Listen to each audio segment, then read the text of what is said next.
లోపలికి వెళ్ళొచ్చారు కదా, ఆయన ఆరోగ్య పరిస్థితి ఎలా ఉంది? ముఖ్యంగా ఆయనకి ఏదైతే డైరెక్షన్, కోర్టు డైరెక్షన్ ద్వారా ఇచ్చే ఫెసిలిటీస్ అన్ని కొనసాగుతున్నాయా లేదా ఏమి అందించడం లేదు? ఎలా ఉన్నారు?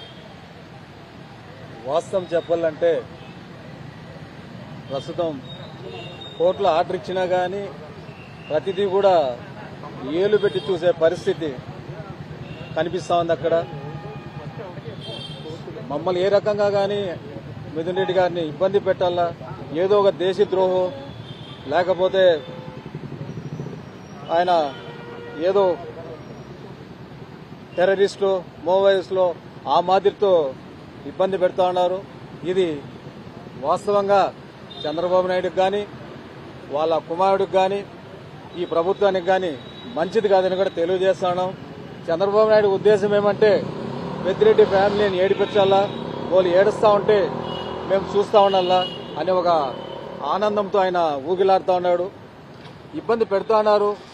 మేము ఇద్దరు మాట్లాడాలంటే మా పక్కన నలుగురు నిలుచుకుంటే కనీసం మేము మాట్లాడడానికి కూడా స్వేచ్ఛ లేని పరిస్థితి. ఈరోజు ఆయన ఏమి తప్పు చేశాడని అడిగేదానికి కూడా మేము ఏదైనా పర్సనల్ గా ఒక మాట మాట్లాడాలంటే కూడా నలుగురు పోలీసులు పక్కన నిలుచుకొని మేము మాట్లాడే స్వేచ్ఛ కూడా లేకుండా ఈరోజు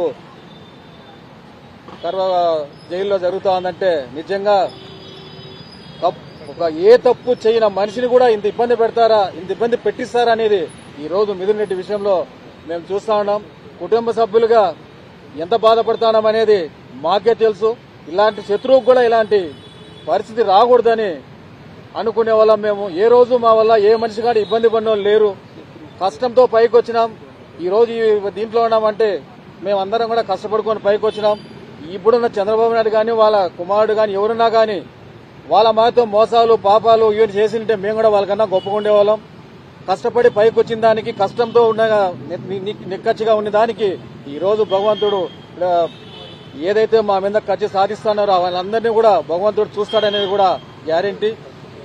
ఏదేమైనా ఇలాంటి కేసులు పెట్టి ప్రజల్ని దొంగదావ పట్టించడం మంచి పద్ధతి కాదని కూడా ప్రభుత్వాన్ని తెలియజేస్తా ఉన్నా.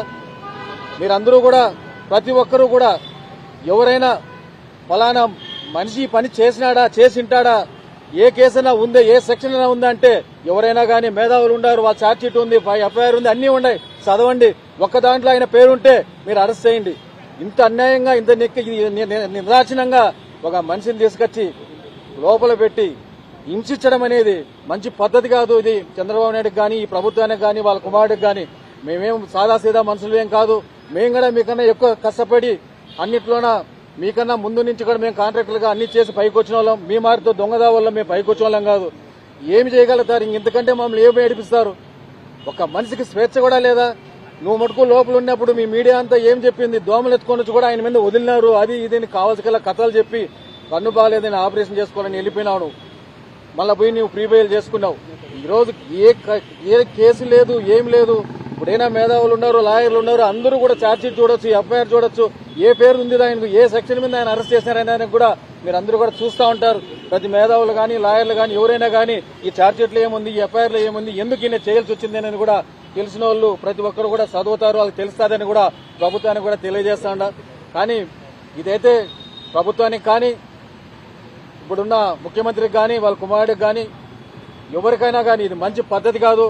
ఒక్క సామాన్య వ్యక్తి కాదు, కష్టపడికి వచ్చిన వ్యక్తి, మీకన్నా బాగా అందరితో ప్రజలతో మంచి పలుకుబడితో మంచి పేరు తెచ్చుకున్న వ్యక్తిగా ఆయన ఉన్నాడు. అలాంటి వ్యక్తిని తీసుకొచ్చి ఈరోజు ఇన్ని ఇబ్బందులు పెడుతున్నారంటే మాట్లాడేదానికి కూడా లేదండి. మేము మాట్లాడాలంటే నలుగురు పక్కన వచ్చి నిలుచుకుంటే ఏం మాట్లాడతామండి? సాధారణ ఖైదీ కింద చూస్తున్నారా? ప్రస్తుతం లోపల ఫెసిలిటీస్ ఎలా ఉంది? సాధారణ ఖైదీ కన్నా వాళ్ళు ఎవరో ఇంట్లో వాళ్ళు పోతే ఇద్దరు మాట్లాడుకునేదానికి అవకాశం ఉంటుంది. మేము పోతే మా వెనకలు నలుగురు మనసులు పెట్టేసి ఈ పక్క ఒకరు, ఈ పక్క ఒకరు, ఈ పక్క ఒకరు, టైం అయిందండి. ఏం మాట్లాడతామండి? ఏం మాట్లాడతారు? ఎందుకు ఇంత కచ్చి సాధిస్తున్నారు చంద్రబాబు నాయుడు? నాకు అర్థం కావడం లేదు. సెక్షన్లు పెట్టారు, కేసులు పెట్టారు, కేసులు చూసుకుంటారు. ప్రభుత్వం ఏ రకంగా చేయాలి ఆ రకంగా చేయాలి. కానీ ప్రతిదీ మేము కోర్టు నుంచి ఆర్డర్ తెచ్చుకుంటే కూడా ఈ ఆర్డర్ మాకు రాలేదు, ఇంప్లిమెంట్ కాలేదు, మాకు చేరలేదు, పట్టలేదని వీళ్ళు మాట్లాడుతూ ఉంటే చాలా బాధాకరంగా ఉంది. ఈ మాదిరితో చేయడం చంద్రబాబు నాయుడు కానీ వాళ్ళ కుమారుని తగదు. ఈ భగవంతుడు ఉన్నాడు, భగవంతుడు చూసుకుంటాడు. మేము ఏదైనా కానీ ఖచ్చితంగా నిలుచుకుంటాం. ఇదే పరిస్థితి నీకు కూడా వస్తుంది, భగవంతుడు చూస్తాడు. ఖచ్చితంగా దీనికి వడ్డీగా 10 రెట్లు కూడా చేసే పరిస్థితి ఉంటుంది. ఫస్ట్ నుంచి కూడా చంద్రబాబు నాయుడు ప్రభుత్వం వచ్చిన రోజు నుంచి మదనపల్లిలో 4 పేపర్లు కాల్చి ఇమీడియట్ గా డీజీకి ఫోన్ చేసి హెలికాప్టర్లో మదనపల్లికి పంపించినారు. ఏదో ఒక కేసు పెట్టాలి, పెద్దిరెడ్డి రామచంద్రారెడ్డి అరెస్ట్ చేయాలి. ఏమన్నా దొరికిందా అండి? ఏమన్నా దొరికిందా? మీకు ఒక్క ఆధారం దొరికిందా? లేదు, ఏమీ లేదు. సంవత్సరం నుంచి దాని మీద తిప్పి హెలికాప్టర్ పెట్టినారు, అన్ని చేసినారు, ఏమీ దొరకలేదు. ఏదో ఒకటి చెయ్యాలి, ఏదో ఒక కేసు పెట్టాలి, పెద్దిరెడ్డి రామచంద్రారెడ్డి లోపల పెట్టాలి, వాళ్ళ కొడుకుని పెట్టాలి, వాళ్ళ కుటుంబాన్ని ఏడిపించాలి. ఆ ఒక్క పద్ధతి తప్ప ఇంకోట్లేదు. ఏమైపోయిందని నువ్వు హెలికాప్టర్లో పోయినా, మీ డీజీ పోయినాడు, ఏమైందో మదనపల్లి కేసు? ఎందుకు చేయలేకపోయినారు? ఎందుకు బయట తీయలేకపోయినారు? ఇది కూడా అలాంటిది ఏదో ఒకటి పెట్టాలని మమ్మల్ని ఇబ్బంది పెట్టాలని ఉద్దేశం తప్ప ఇంకోటి లేనే లేదు. సమయం ముగుస్తుంది, బెయిల్ వస్తుందని ఆశిస్తున్నారా? సిట్లోనేమో కీలకమైన ఆధారం ఉన్నాయని వాళ్ళు చెప్తున్నారు. ఏం చెప్పలేదు. నేను ఇప్పుడు చెప్తున్నాను కదండి, ప్రతి ఒక్కరు కూడా మీరు కూడా చదువుకున్నారు.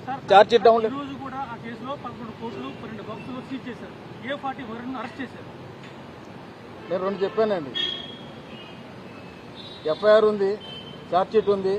మీరు ఏ మెయిల్లో పెట్టి డౌన్లోడ్ చేసుకుని ప్రతి ఒక్కరికి వస్తుంది. ప్రతి ఒక్కరూ లాయర్లు చదువుతారు, దాని మీద అవగాహన ప్రతి ఒక్కరూ చదువుతారు.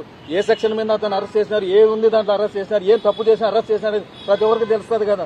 మీకు చెప్పడమే కాదు కదా, ప్రతి ఒక్క లాయర్లు దాని గురించి తెలిసిన వాళ్ళు అందరూ చూస్తారు కదా, వాళ్ళకి తెలుస్తుంది కదా. మనమంటే ఏదో చెప్పేది కాదు.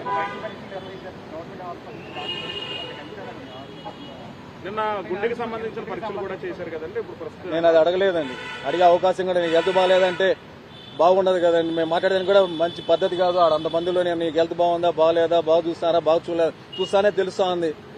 బాధ అనిపిస్తుంది. బాధ అని మాట్లాడలేం కదా, బాధ అని చెప్పుకోలేం కదా, చెప్తే వచ్చేదేం కాదు కదా. మేము చెప్పినంత మాత్రం చంద్రబాబు నాయుడు గరీబేది లేదు, వాళ్ళ కొడుకు గరీబేది ఏం లేదు కదా. తప్పులు చేసిన వాళ్ళు బయట ఉన్నారు, తప్పులు చేయకుండా నీట్ గా ఉన్నాను. సిబ్బంది చేయించారు సార్. నేను టెస్ట్ లో లేదంటే మిథున్ రెడ్డి గారు కోరిక మేరకు నేను ఏమన్నా గుండెకి సంబంధించి జైల్లో చేయించారు. అది అయితే మేము అడగలేదు, మాకు చెప్పలేదు. మేము అడగనప్పుడు ఎలా ఉన్నారు సార్? ఆరోగ్యంగా ఉన్నారా? లేదు, కూర్చొని మాట్లాడామండి. అవన్నీ అడిగితే బాగుండదు కదా. వ్యాప్తంగా సామాన్య కార్యకర్తల నుంచి ఎవరైతే ఈ ప్రభుత్వాన్ని ప్రశ్నిస్తూ ఉన్నారో ప్రతి ఒక్కరిని కూడా జైల్లో పెట్టడం ఆనవాయితీగా ఈ సంవత్సరంన్నర పరిపాలనలో మారింది. ప్రజా సంక్షేమం పక్కకు వదిలేశారు. వైఎస్ఆర్ పార్టీ నాయకుల మీద, కార్యకర్తల మీద, సోషల్ మీడియా నాయకుల మీద, వీళ్ళ మీద కేసులు పెట్టాలని, అనగదొక్కాలని, భయపెట్టాలని ప్రయత్నం చేస్తున్నారు. ఒక విధ్వంసకరమైనటువంటి పరిపాలన ఈ సంవత్సరంన్నరగా పరిపాలన సాగుతూ ఉంది. ఎందుకంటే గత పరిపాలనకి ఈ పరిపాలనకి ఒక సంవత్సర కాలంలోనే ప్రజలు గమనించున్నారు. ఒక మిథున్ రెడ్డి గారిని అది ఇంకొక నాయకుడిని జైలు పెట్టినందు మాత్రాన మీరు వైఎస్ఆర్ కాంగ్రెస్ పార్టీని అనదొక్కలేరు. ఎందుకనంటే ఇవాళ ప్రతి ఒక్కరు కూడా చైతన్యవంతులయ్యారు. ఈ కేసులు ఎందుకు పెడతా ఉన్నారు, ఏమీ ప్రమేయం ఉందని పెడతా ఉన్నారు, ప్రతి ఒక్కరు కూడా గమనిస్తూ ఉన్నారు.